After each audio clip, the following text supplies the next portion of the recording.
नमस्कार साथियों, धाकड़ कॉमो क्लासेस के यूट्यूब चैनल पर आपका हार्दिक स्वागत है। चलो दोस्तों, हम अपने साधारण ब्याज के चैप्टर को खत्म करते हैं आज हर हालत में। ठीक है, कुछ महत्वपूर्ण क्वेश्चन लेके आया हूं, उनको आपको सॉल्व करने का प्रयास करना है। ऐसे प्रश्न पेपर की दृष्टि से महत्वपूर्ण बनते हैं, तो अपन समय ना गवाते हुए सीधे क्वेश्चनों की तरफ चलते हैं।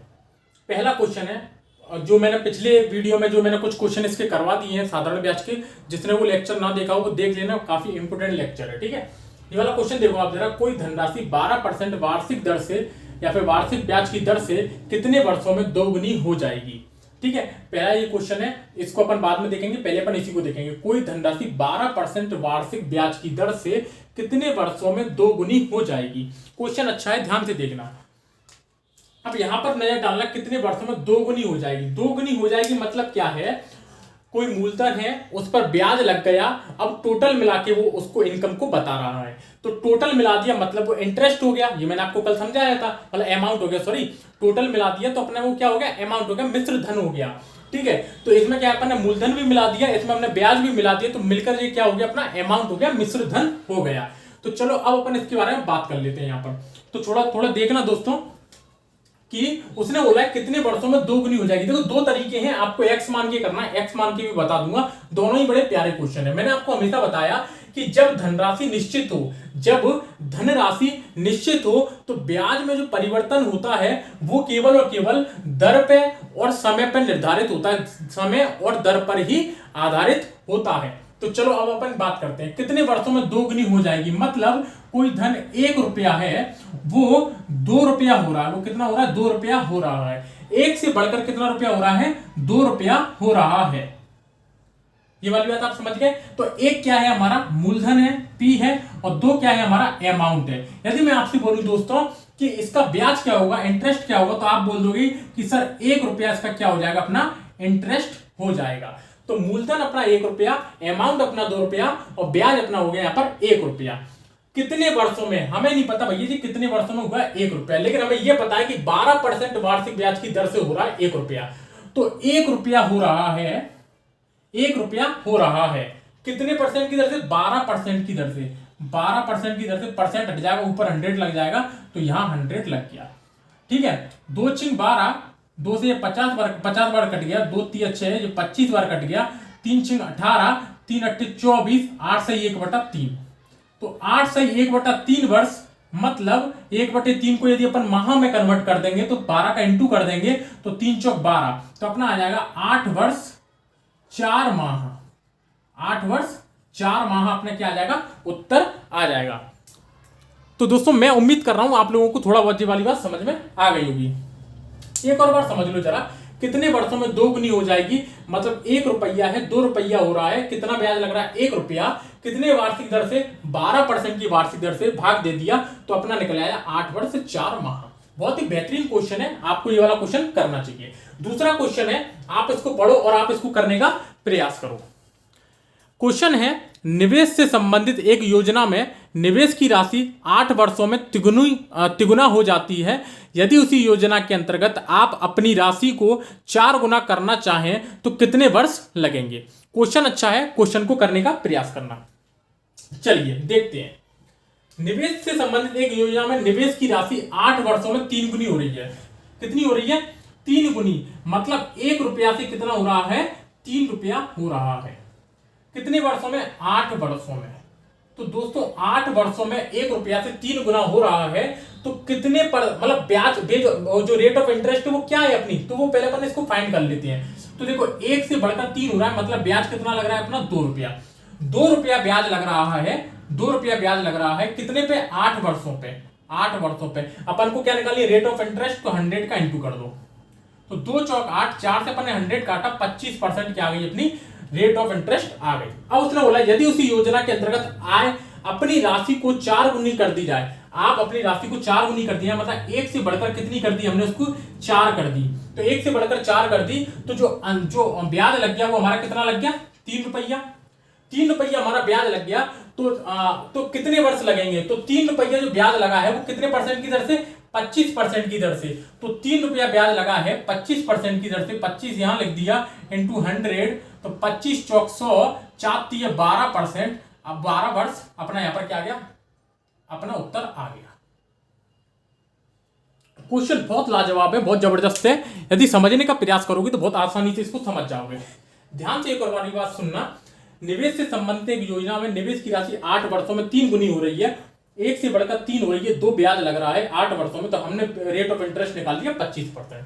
अब उसने बोला है उसी योजना के अंतर्गत, इस पर ध्यान रखना, उसी योजना के अंतर्गत, मतलब जो रेट ऑफ इंटरेस्ट इसमें है वही इसमें है, आप अपनी राशि को 4 गुना करना चाहें तो कितने वर्ष लगेंगे? तो भैया हमने 25% से लगा के देखा तो मेरा 12 वर्ष उत्तर निकल आया।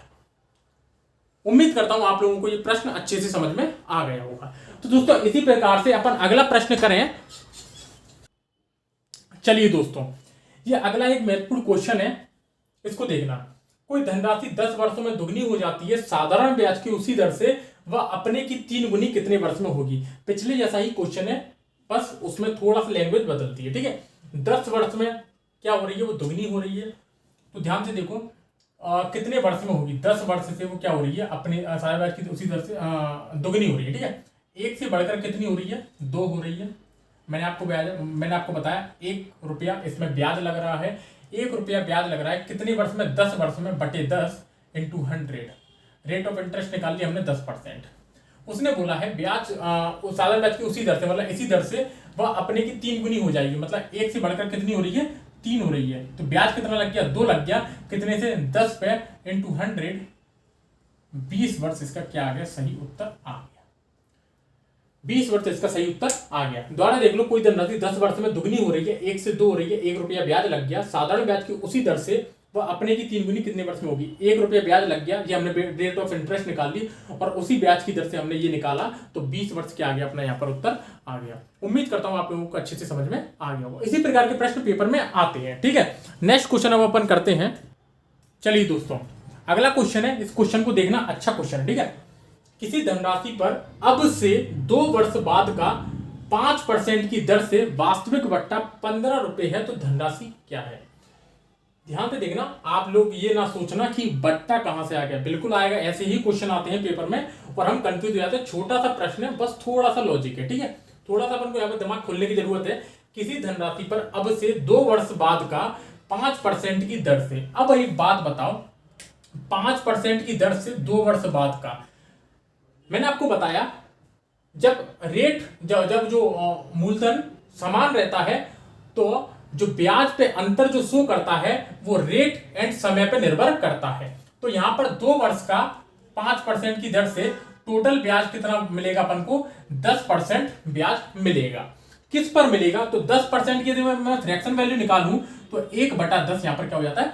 फ्रैक्शन वैल्यू अपनी होती है। मतलब 10 रुपए पर हमें 1 ब्याज मिलेगा, लेकिन वो ये बोल रहा है वास्तविक बट्टा 15 रुपए है। 5% की दर से वास्तविक बट्टा 15 रुपए है, तो 5% की दर से वास्तविक बट्टा 15 रुपए है, तो 1 रुपया यहां ना होकर ब्याज कितना है? 15 रुपए है बट्टा, तो 1 नहीं है, कितना है? 15 है। तो 10 में इंटू यदि हम 15 का करेंगे तो हमारा 150 रुपए उत्तर आ जाएगा, मूल राशि। ये कंसेप्ट आपको तब समझ में आएगा जब आपने परसेंटेज मेरा अच्छे से पढ़ा होगा, प्रॉफिट एंड लॉस अच्छे से पढ़ा होगा, ठीक है, और जो साधारण ब्याज की पहली क्लास है वो आपने अच्छे से पढ़ी हो, तब आपको ये कंसेप्ट समझ में आएगा। क्वेश्चन अच्छा है। किसी धनराशि पर अब से 2 वर्ष बाद का 5% की दर से, 2 वर्ष बाद 5% की दर से 10% टोटल ब्याज हो गया, वास्तविक बट्टा 15 रुपए है। 1/10 है, 1 नहीं है, कितना है? 15 है। 15 का इंटू कर दिया 10 से, यहां पर 15 का, तो 150 रुपए अपना क्या आ गया? उत्तर आ गया, ठीक है।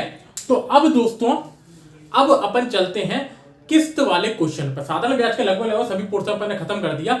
अब किस्त वाला, जो कि इंस्टॉलमेंट वाला प्रश्न पेपर में पूछ लिया जाता है कभी कभी, तो 2-3 सवाल आप उसके कर लो, जिससे कि अपना साधारण ब्याज क्या हुए खत्म हो जाए। फिर अपन चलेंगे किस पर? कंपाउंड इंटरेस्ट पे।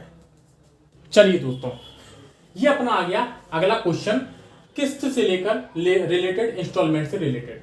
700 रुपए का वार्षिक भुगतान करना है उसको 5 वर्ष में, 10% की दर से कितने रुपए के देय ऋण का भुगतान कर देगा? ये हमने इससे हमें बात को समझना है, ठीक है। इस प्रकार के प्रश्नों में करना क्या है, छोटी सी ट्रिक है, आप उसको ध्यान में रख लोगे तो आपको हमेशा के लिए कोई भी फॉर्मूला याद करने की जरूरत नहीं है। 100+R वगैरह ये सब बिल्कुल याद करने की जरूरत नहीं है, ठीक है। ध्यान से देखना इस वाली बात को कि अपन को करना क्या है। मैंने आपको बताया था जो 10% की दर है, इसमें करना क्या है, बहुत धीरे से समझना, आराम से। कि 700 रुपए का वार्षिक भुगतान है, मान लिया कि ठीक है, और हमने 100 रुपए भुगतान किया पहले साल हमने 100 रुपए का भुगतान किया, उसके बाद उस पर 10% का ब्याज। देखो मैं ट्रिक बता रहा हूं, कोई ज्यादा उसमें फंडे में नहीं पढ़वा रहा, तो लोगों को मतलब तुम कंफ्यूज हो जाओगे। 100 फिर हम इस पर लग गया 10% का ब्याज, मतलब 110, फिर लग गया 10% का ब्याज जी 110 से, अब 110 पे लगे तो 120 आ गया, फिर 130, फिर 140, मतलब ऐसे कर करके आपको 10% बढ़ाना है। मतलब पहला 100 से शुरू करना है और 10% है तो 110, 120, 130, 140। ध्यान से समझो द्वारा, ये भी 100 कर लेना, कोई दिक्कत नहीं, ठीक है, क्योंकि ये किस्त जो है वो हमने 100 रुपए की मानी है, ठीक है, ध्यान रखना 100 रुपए की किस्त मानी है, ठीक है। मतलब यह है कि पहले उसकी 100 रुपए की किस्त है तो 100 रुपए उसने जमा किए, दूसरी की 100 रुपए की किस्त है लेकिन उसने 110 रुपए, ऐसे करके उसने बात को बताया है, ठीक है। तो 5 वर्ष में 10% की दर से कितने रुपए के देय ऋण का भुगतान करना पड़ेगा? तो पहली बार में उसने 100 रुपए किया है, दूसरी बार में उसने 110 का किया है, फिर 120 का, फिर 130 का, 140 का, मतलब 10% का उसने ब्याज लगाता गया है। अब वो बोल रहा है 700 रुपए का वार्षिक भुगतान करना है। पहले इसको जोड़ लो आप, 0 4 3 7 तो 9 और 1 10 की 0, 1 2 4 6, 600 रुपए का उसको क्या करना पड़ेगा? टोटल भुगतान करना पड़ेगा। और यहां पर जो वार्षिक भुगतान है, ध्यान रखना, ये 100 रुपए की क्या है? किस्त है। 100 रुपए की क्या है? ये किस्त है। तो 100 रुपए की किस्त ना होकर कितने की किस्त है? 700 रुपए की किस्त है। कितनी है? 700 रुपए की किस्त। कितनी गुनी है? 7 गुनी है। तो यहां पर भी हम यदि 7 का इंटू कर देंगे तो 7 4200 रुपए का टोटल उसको क्या करना पड़ेगा? भुगतान करना पड़ेगा। समझ में आई बात? थोड़ा सा और समझ लो इस वाली बात को ध्यान से। 700 रुपए का वार्षिक भुगतान करना है, हमने मान लिया 100 रुपए का भुगतान करना है, मान लिया 100 रुपए भुगतान करना है वार्षिक में, ठीक है। तो पहले वर्ष में हमें 100 रुपए का भुगतान करना पड़ेगा, कोई दिक्कत नहीं है। दूसरे उसमें हमें 100 रुपए का भुगतान करा है, लेकिन कितना लग गया हमारा? 10% का ब्याज लग गया, तो 110 रुपया हो गया।